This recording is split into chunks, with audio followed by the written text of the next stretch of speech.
Hey, good morning, guys. So Olaf here from L. This is a roof cleaning which I've done a couple of weeks ago over in the Tampa area. You might hear my voice in the background. The audio was very poor on site, so I had to actually do an overlay on the audio now. This is a very unique situation. This is a flat tile roof.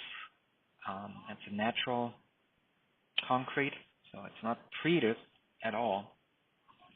And as you can see, it's very black and was cleaned 5 years ago. Customer said it's like 3 years ago, but I think it's a little bit longer than that. But nevertheless, it is absolutely solid black, as you can see right now here on the top right area. This is what the color was across the whole roof. Black as it could be. On the left side of the house, we had a little bit of algae on top and moss growing, so I cleaned that relatively quick. But we had some challenges with it. First off, the customer didn't inform us that it is that type of a shingle, which has zero treatment on it. He mentioned that he has concrete shingles on it, but normally concrete shingles have some sort of protective glaze in it, even if it's a natural look. This one, for some odd reason, doesn't have any. I'm not sure who manufactures those. It could be Bora, but not 100% sure. Anyhow, the total size of the roof is close to 4,500 square foot, 4,300 square foot in total. It is a raised single story, so the ceiling height is higher than your standard 9 foot.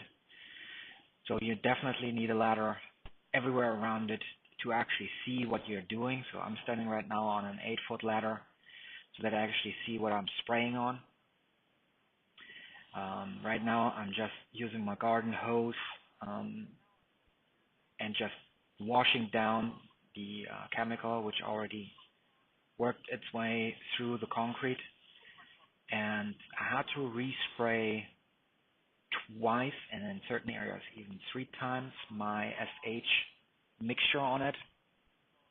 And you'll see a couple of different positions of the roof and photos of the roof where you can see how severe the discoloration of the shingles are.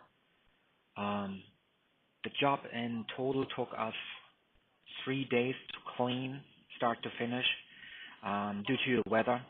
On the first day was extremely hard to clean and shoot actually up to the ridge because we had 40, 50, 60 mile an hour wind gusts coming in because we still had the hurricane sideswiping us. So as you can see also here, the fluid is running off. I saturated the ground well enough so there's no damage to the grass or any of the plantation. All around he only has some bushes and grass patches which are reaching under the overhang of the roof, so it's not too much of a big deal. The customer first also wanted us not to walk on the roof, which would have been ideal and manageable if he wouldn't have a pool cage in the inside where you have second story, which is behind this ridge on the right side, where you cannot reach with your gun no matter how far you want to shoot, because the pool cage is pretty much U-shaped, circled in from the house, and so you can't really reach it. Even if you're shooting a lot of ways, there's no option to actually shoot everything correctly on. So I actually end up walking a certain amount of the roof from the opposite side, and I did a little bit on this side as well because due to the wind reasons, I could not really 100% get all the spots correctly. Sometimes the wind just blew it away, and I tried to hit it multiple times, and the chemical just went left, right, above, below. So it was extremely hard to actually aim for it. All the shorter areas, I was able to do everything like within 25 feet. I could reach no problem, but the wind was just that bad. Customer paid well. and customers was very pleased with the outcome. I'll show at the end of this video um, some photos before, while, and after, and I'll voice over of that on those as well. We used in total almost 60 gallons of sodium hydrochloride, 14%. And as you can hear from the microphone in the background, it just blew into the microphone. So sometimes I couldn't even hear my voice well. And this is after the first time I applied SH, so you can see it actually starts working off, but I had to use a very high concentration, making sure that I don't have any major runoffs. But at the end, you'll see, it turned out very nice, but it took some bigger amount of chemicals. So this was now after the second spray. It took off the majority. Problem is, because it's so porous, the chemicals, when I spray them on, they just get stuck on. They do not run like on any other shingle roof or asphalt roof. It's not running down. It just stays there, and it actually is like a sponge. It goes through the shingle itself onto the shingle underlayment, and so it's just running on the underlayment and down. So that's why you have to fan out your spraying in order to cover really everything. Traditionally, you can just shoot onto your tiles and it just runs down and covers the areas you cannot 100% reach right away. But this is a very unique shingle where it just makes it so much harder and so much more effort. And you can see the driveway and how black it is. That's because of the runoff from the roof, so the algae was carried down. You see certain areas where actually the SH hit the ground from the runoff.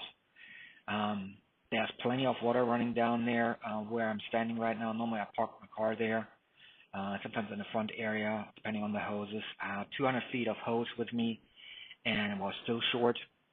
So later on I had another roof where I just ran into it, and so I have to actually run 300 feet of soft wash hose in order to do these jobs without rearranging my vehicle all the time to get to all the areas. And so that's one big thing.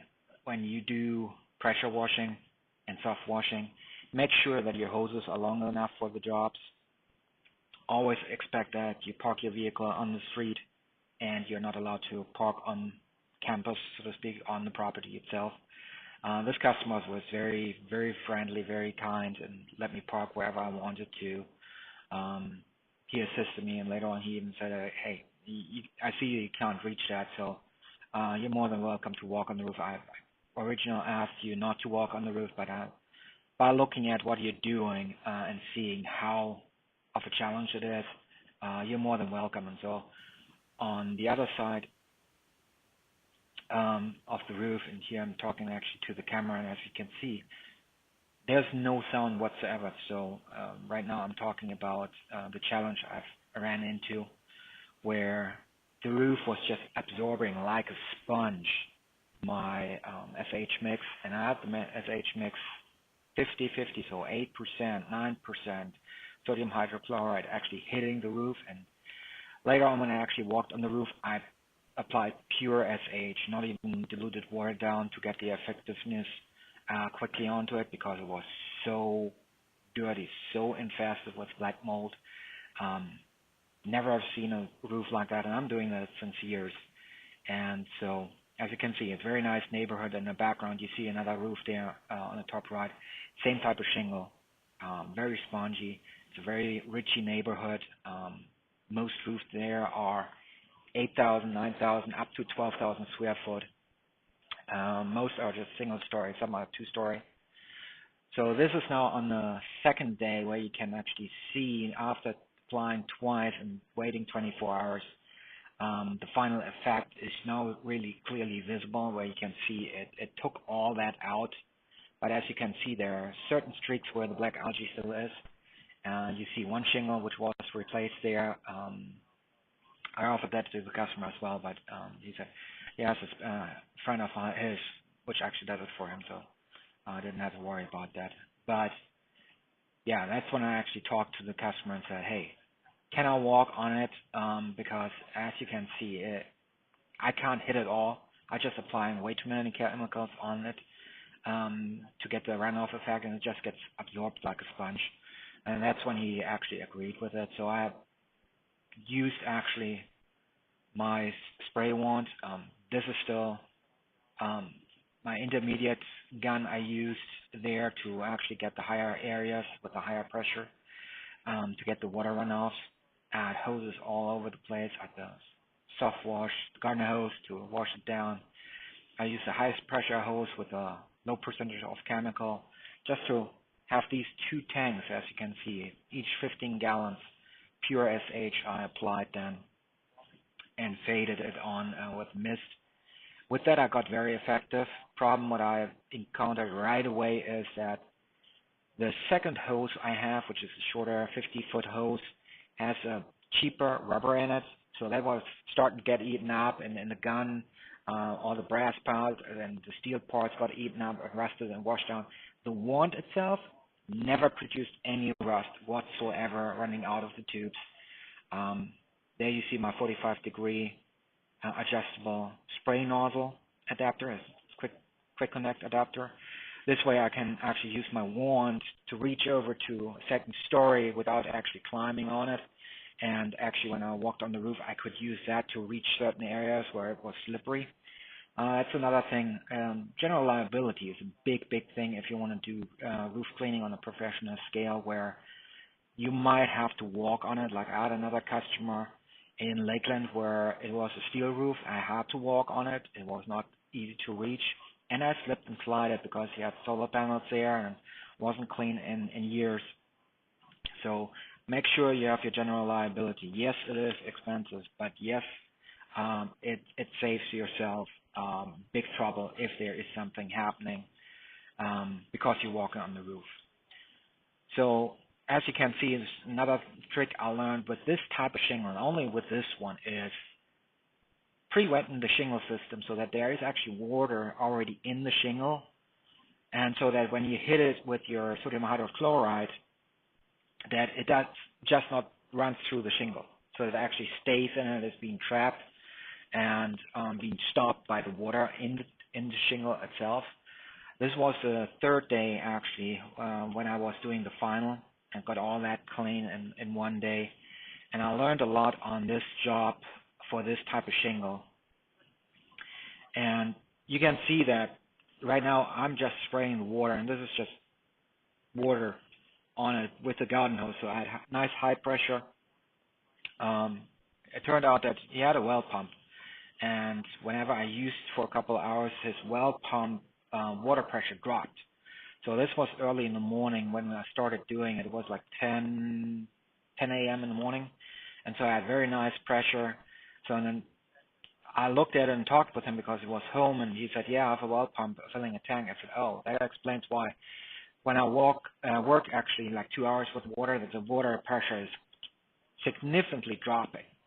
So when you guys run to houses where you actually have to do pressure washing and stuff for hours, ask the customer if he has actually a well pump for his water supply. If so, use a tank, a buffer tank in between. On a lot of residentials where you only do like half an hour, so you're good without it. But with it, yeah, make sure that there it is. And you just saw spraying out of the nozzle, and there's still air coming out.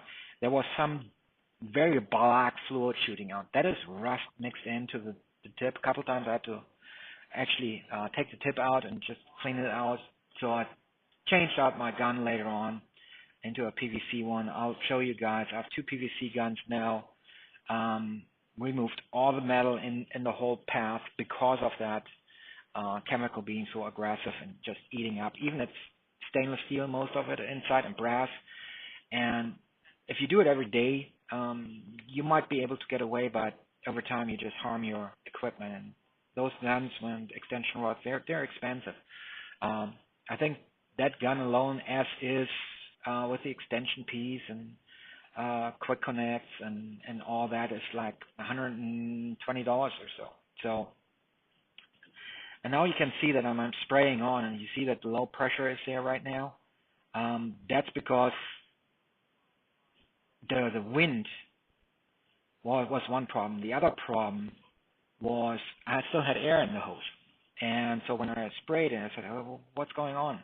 And I went back to the tank and I saw that one of my clamps was tied on, but not tied enough on to not sucking in some air into the hose. So when you notice that, make sure that your equipment is fully sealed and everything is tight, snug.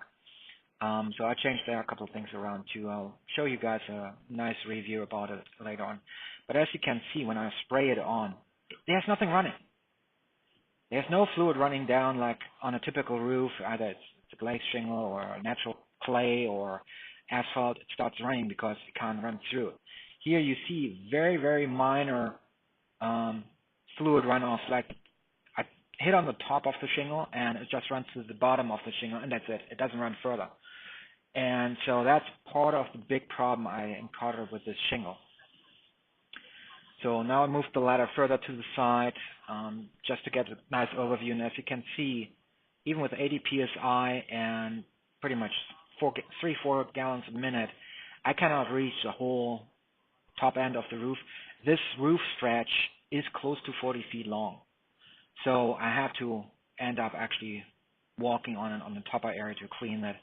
Now by applying a lot of water, as you see there, I suddenly get some runoff starting to happen, but look to the left, it just sits there. And I applied the same amount there. It's like sponge effect, totally absorbed. So when you encounter a roof like that, ensure with the customer that you might have to walk on it, especially on the upper ridge areas. And when you do your setup, set it up so that you can actually apply a ton, and I'm talking a ton of fluid onto the roof. And then you reduce your sodium hydrochloride strength down to like 3-4% and just flood it. That's the only other option you can do if you want to avoid walking on the roof. It'll take a lot longer, I can tell you that. A roof like that will take you 2 days full time. Make sure that you have 2 people with you, so 3 people in total. And there you can see, this is the 3rd time I applied it, and that's when it actually broke through. And I got, as you can see, a very, very big portion right away in one clean scoop, cleaned up. Certain areas, as I mentioned earlier, I couldn't reach because of the wind. And so the wind was just blowing it. I couldn't stand there in that area because I had trees in my way, close to the overhang of the roof. So I had to work my way around. That's when I showed it to the customer. I said, hey, can I walk on it so I don't have to just flood chemicals everywhere?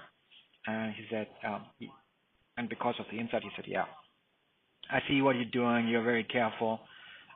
So he built up trust with me, and so he granted me to walk on it. He did actually himself a little bit on this roof, like that little pitch there from the satellite dish to the left. He did it himself with the pressure washer, and he used some own chemicals, which are also sodium hydrochloride by a much lower percentage.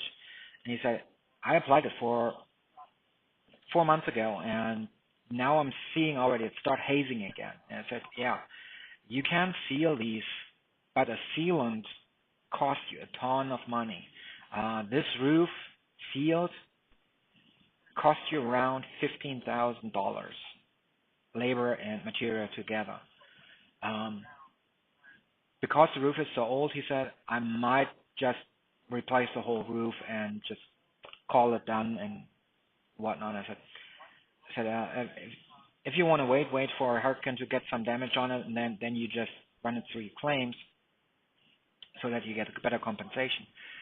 But I told him, I said, the easiest way is every year just to chemically treat it with the soft wash and just tell whoever comes, bring a big tank, like 300-gallon water tank, and at least 60 gallons of SH, and just flood your roof and put then tarps on your roof edge down so that that is being absolutely absorbed and caught by the tarps, and then these tarps can be then taken to the street and washed away into the drain system with additional water so that you neutralize it so it doesn't harm your plants and grass there.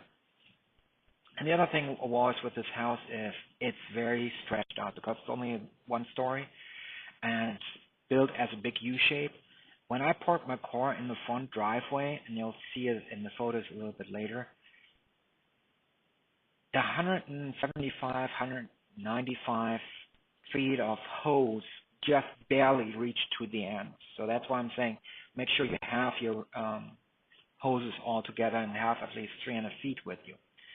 Which brings to another thing. So if you're running a high pressure gun and you just have your chemical injectors running through your high pressure gun, you're just shooting the water up high so that you don't have to walk on it. You have to have that downstream, meaning you have to take your chemicals all the way down to where the gun is. Within 20 feet of that, you have your chemical tank with you where you're actually getting your sodium hydrochloride, and then you're getting your mix out of that mix with your chemical injector inline feed. You can buy those. If you're needing more chemicals, you have to maybe put 2 in a row in order to get enough chemicals drawn in. I have 2 of those, sometimes put it on in line when I have a colleague with me, and he just dedicatedly checks these 2 inline feeds that they drawing the chemical in while I'm saturating the roof with a high pressure system, because it's so far down the road. When I'm using all 300 feet, that's when I use a high pressure hose.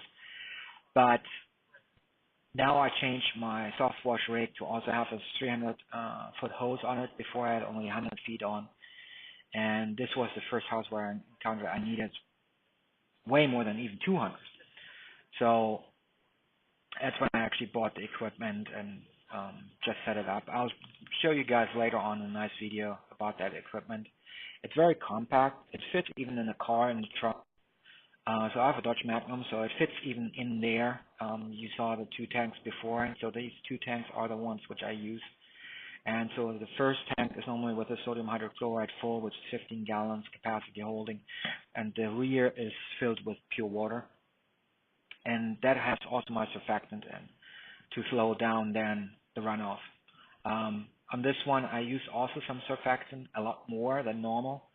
I think I used around an ounce and a half. No, way more. Around 6 ounces actually per 15 gallon. Because I needed to close out the pores on that concrete tile. And there you can see my car. So it's in the trunk, 2 15 gallons. The one is always being filled with the chemical SH pure. There's nothing else going in. The second one, I switch back and forth between water, water with surfactant, or sodium hydrochloride being in it, depending on the job size and the close proximity where I can restock chemicals with me.